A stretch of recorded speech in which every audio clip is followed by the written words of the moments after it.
Beautiful life. It's the weekend of the 16th, 17th and 18th of September 2022, and this is the Ocean City Seafood Festival with classic boats and sea shanties on the Barbican in the Ocean City, Plymouth. Hello, what's your name? Mike Forward. Mike, and you're the owner of Ariana? Yes, I am. Yep. How long have you had her? 17 years. And what sort of boat is she? It is a gaffer. Yes.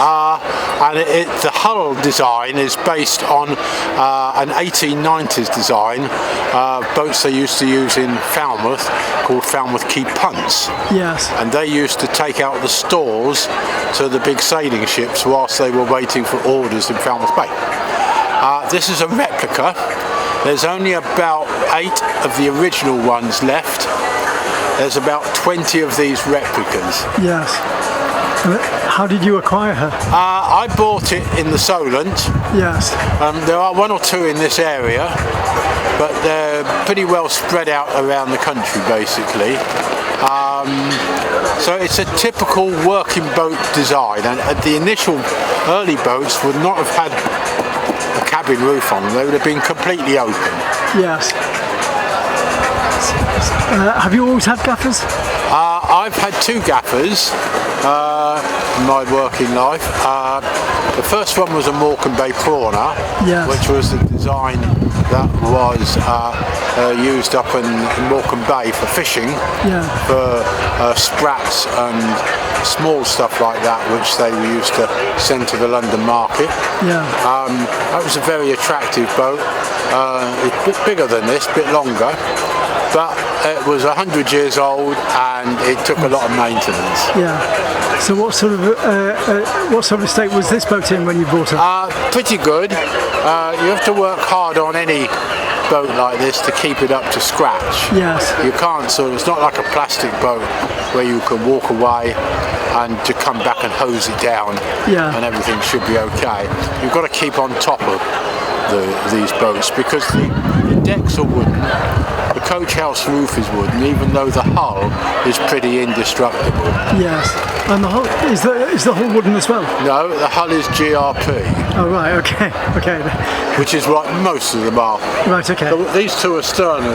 No, that one there is GRP, so is this one. Yes. The one on the outside there is over 100 years old, and that is wooden. Yes. And that was actually used as a fishing boat. Well, the wooden hulls have to be waterlogged all the time to keep them tight. Well, they do. You don't want to dry them out for too long, so they do like the water. Yeah. Occasionally, you do have to take them out, of course, to repair them, yeah, or maintain them. But wooden boats, generally speaking, like to be in the water. So how did you get into boating in the first place? Oh, I did it. I was in the Merchant Navy. Oh right, okay. So I was a captain in the Merchant Navy. Then I went into big sailing ships, and then I did all sorts of things after that. Greenpeace. Went to India after the tsunami. Did anything that came along that interested me. So what made you decide to join the Merchant Navy? I thought it was the thing to do at 16. Well, it's like me with the RAF at 17, 18. It's getting out to a small town in Cheshire. Yes. No, I went away at 16 on tankers. Right, okay. And it was all hard graft. And you became a captain? In the end, yes. Yeah. How much work did you have to put in to become a captain? Well, it takes you 10 years from when you go to sea as an apprentice to get your last exam. Yes. So usually, by about 26, you've got the top qualification. Yeah. To take basically any ship of any size anywhere. Nowadays, there's a lot of specialisation. Yeah. And so you have to do courses, particularly if you're doing things like particular dredging work or North Sea oil drilling for gas and things like that, and big gas boats themselves. Yes. You often have to do courses now. But generally speaking, the exam that you took at 25, 26 holds you good for all your working life. Yeah. So I should think you've had some great life experiences in your sailing. What's one of the hairiest? I pretty well have. I don't really want to bore you too much about, but I've sailed on bigger boats than this. It took about 55 crew. Yes. Over 40 of them would be youngsters, and we would go all around Europe, into Scandinavia, out to the Canaries, and places like that. I did that for 12 years for an organisation called the Sail Training Association, which was set up by the Duke of Edinburgh, basically, in the 50s. And then, like a lot of guys, because the Merchant Navy was closing down, they were getting less ships, and then they were hiring foreign crews, and because they thought it was cheaper and better and everything else, then we had to sort of do other things. Yes. And that's when I went into charity stuff, basically. Yeah. Tremendous. It's a nice boat anyway. Yeah, I'm pleased with it. It keeps me busy. It's not too expensive. Have you got any other boats as well? No. You haven't got time. No, don't want any more. One's enough. All right, thanks. Except model boats. Yeah, thanks a lot for the chat anyway. Yeah, I have. Yeah.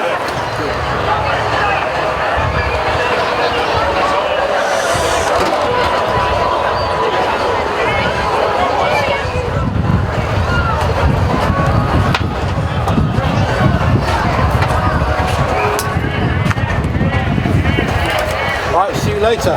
Thanks very much, and see you later. Thanks very much.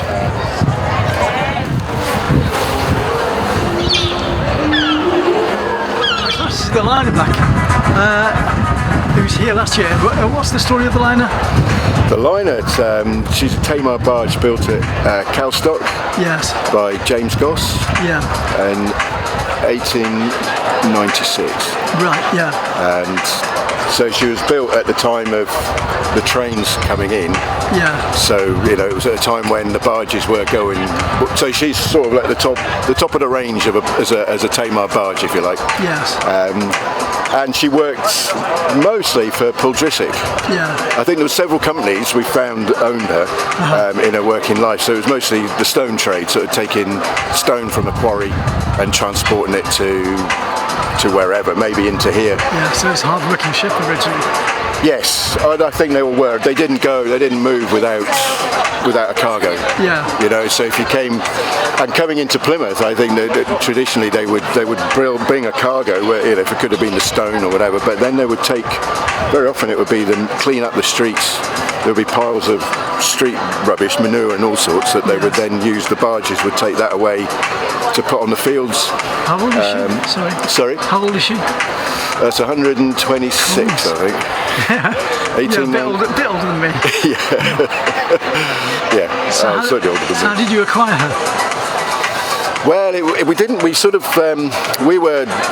I was working in the boatyard where the previous owner had taken her, needing a lot of remedial work. She'd been at Morwellham for a long time and had got dry rot. She'd rotted. Yeah. And Wendy, who owned her, took her down to Mashford's boatyard to have some work done. Yeah. And it was more than she could afford, to be fair.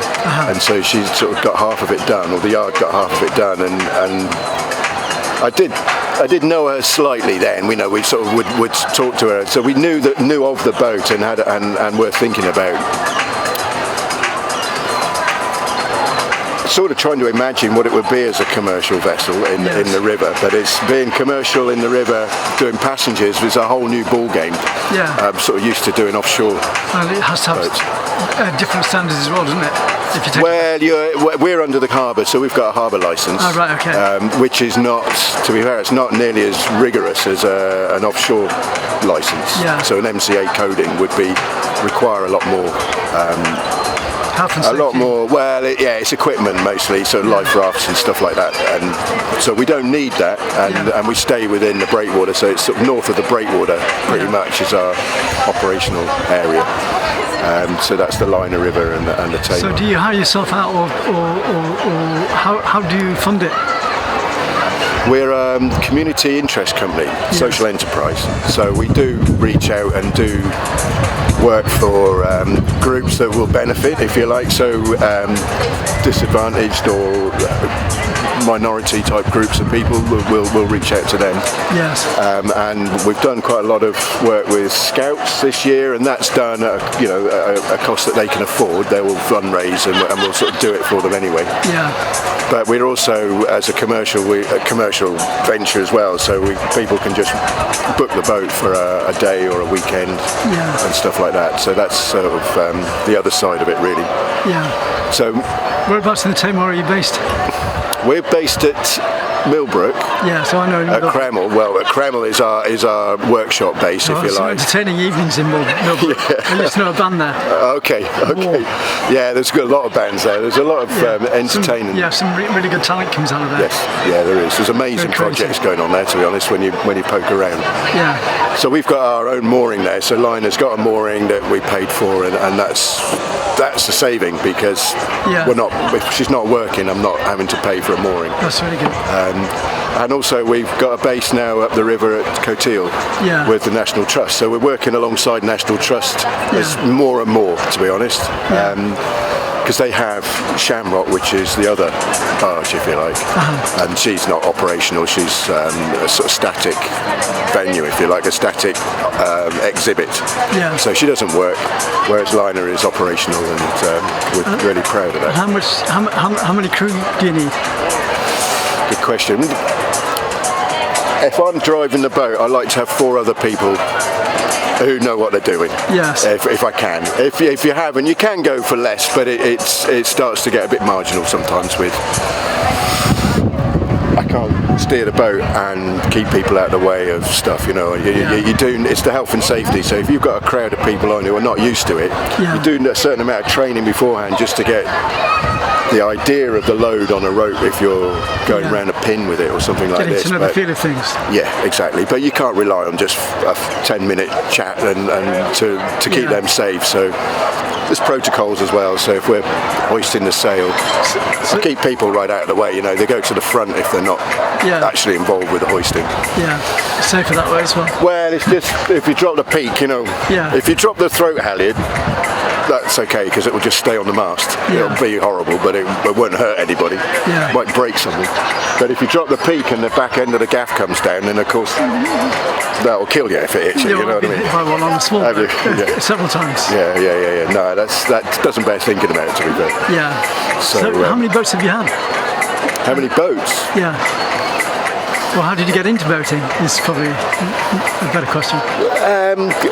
Getting into boating was many years ago when I was working on farms. I was a farm worker previously, and I'd always sailed. I suppose as a kid I was a dinghy sailor and used to do racing and all that. So I was a keen sailor anyway.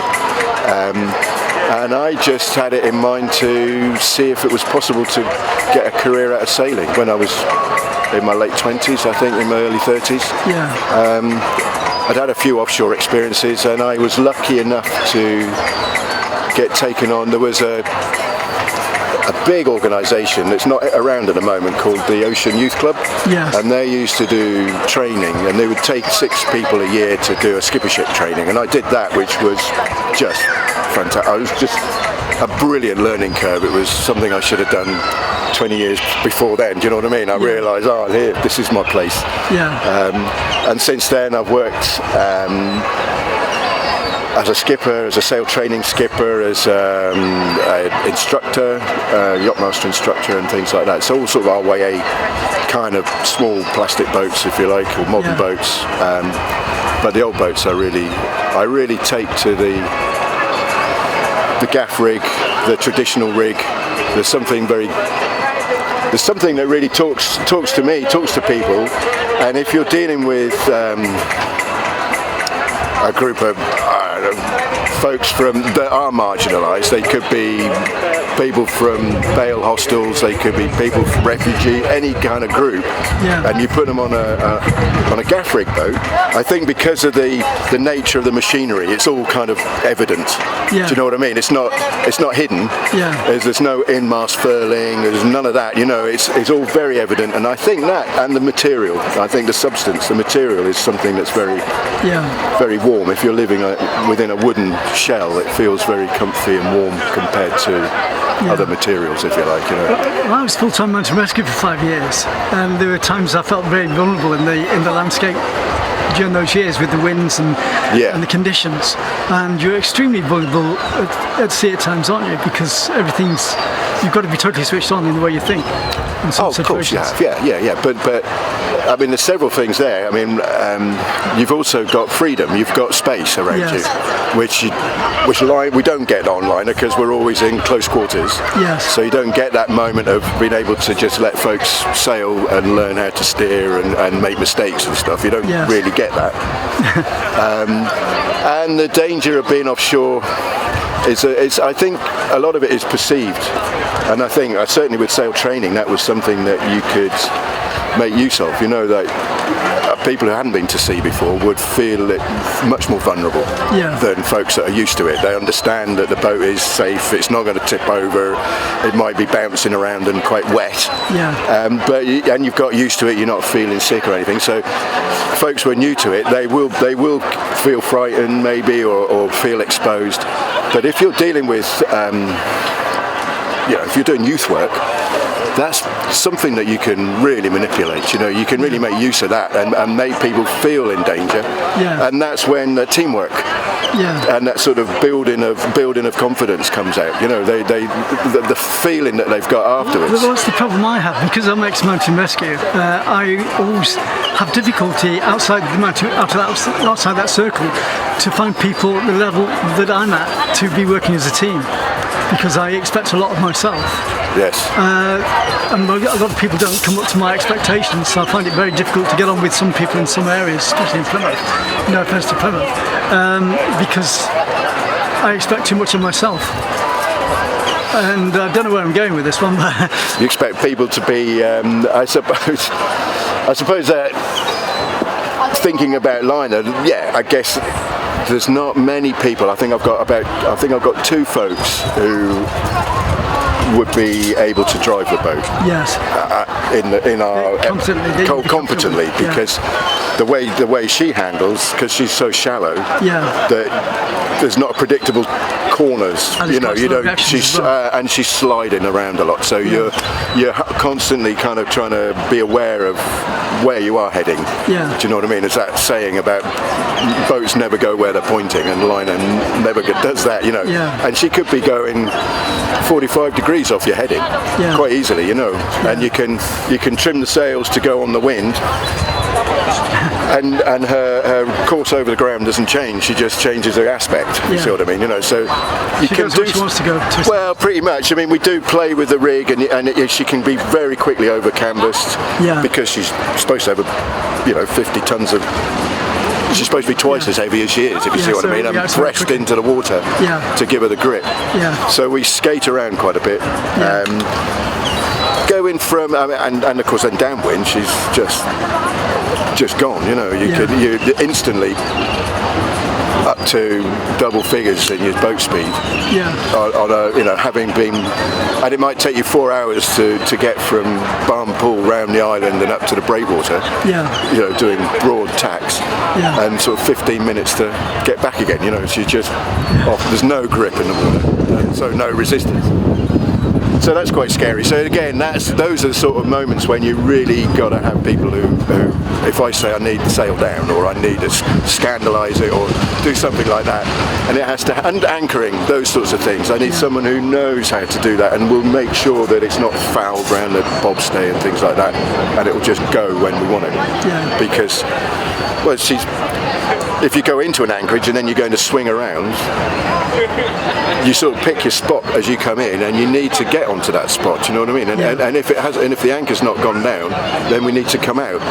And then you can be in a muddle, because you can't just boost your way out necessarily, or just turn a corner. No. It'll be. There's a lot of trying to. But so far, touch wood. So how long did it take you to learn how to handle it? I suppose I've had the boat. We've been sailing the boat now for 5 or 6 years, so I'm still learning. I still think there's loads that we. You've got to be so careful as well, because one mistake can be. Oh yeah, exactly. Oh yeah. She'll mash up any boat. She'll just wipe boats out if you come alongside badly.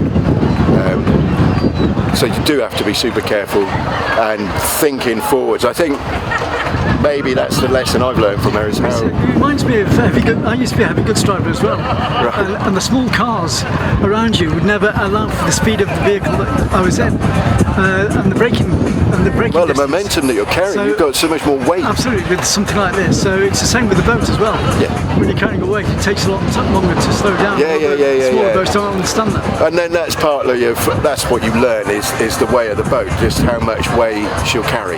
Yeah. With something with a deep keel this size, Yeah. you know, you can actually sit, and she'll sit quite happily for several moments. Yeah. In a follow it tracking, and you can gauge that and you can predict that. Yeah. Liner will do that, but she's so prone to windage Yeah. that you've got to be wary, you know what I mean? Because she will just go offline, Yeah. the wind blows, and then you've lost the bow, and it's all like that. So, But it's how can people contact you? we've got a website. Yeah. We have a website which I think is tamarbarge.org, or just go on to Liner, Tamar Barge 1896, and it'll come up. It's possible to contact us through the website. It's possible to book the boat through the website. Yeah. If you're in Plymouth, just come and knock on the hull and we'll talk to you. What's your name? My name's Dominic. Thanks a lot, Dominic. Cheers. Pleasure. Thank you. Nice one. Thanks to the captains of these fine vessels that are coming to Plymouth Barbican and everybody involved in the classics. 30 years of culture and the arts as a free service on Love Sometime TV.